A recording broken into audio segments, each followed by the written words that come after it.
મારી દ્રષ્ટિએ આરોગ્ય અને શિક્ષણ આ ખૂબ શ્રેષ્ઠ વ્યવસાય છે.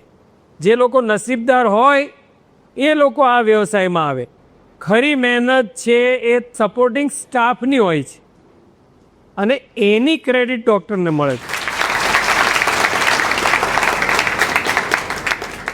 કે તમે કોઈ સામાન્ય વ્યવસાયમાં નથી જોડાઈ રહ્યા. જે લોકો જીવન અને મૃત્યુ વચ્ચે જજુમતા હશે એની તમે સેવા કરવાના. એટલે આ નાનું કામ નથી. જ્યારે વ્યક્તિ જન્મ અને મૃત્યુ વચ્ચે જજુમતો હોય ત્યારે એના પરિવારના લોકો છે એ ભગવાનને પ્રાર્થના કરતા હોય. એટલે એવા વખતે તમે ભગવાનના એક પ્રતિનિધિ તરીકે છો એ યાદ રાખો. શિક્ષક સ્કૂલમાં એટલા માટે છે કે એના હાથે અમુક વિદ્યાર્થીઓનું સર્જન એની કેળવણી લખેલી છે એટલે એ શિક્ષક છે. તમે ખરા અર્થમાં ભગવાનના પ્રતિનિધિ છો.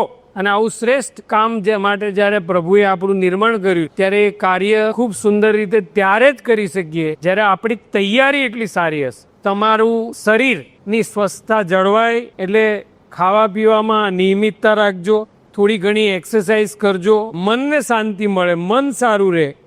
એટલા માટે તમને ગમતું કામ કરવું. તમને ડાન્સ ગમતો હોય તો ડાન્સ કરવો, તમને ગાવાનું ગમતું હોય તો ગાવું. આખો દાડો નહીં કહેતો, પણ તમે 10-15 મિનિટ તો મન મૂકીને ગાઈ લો. આવું કરવાથી તમારી મનસ્થિતિ હંમેશા સારી રહેશે.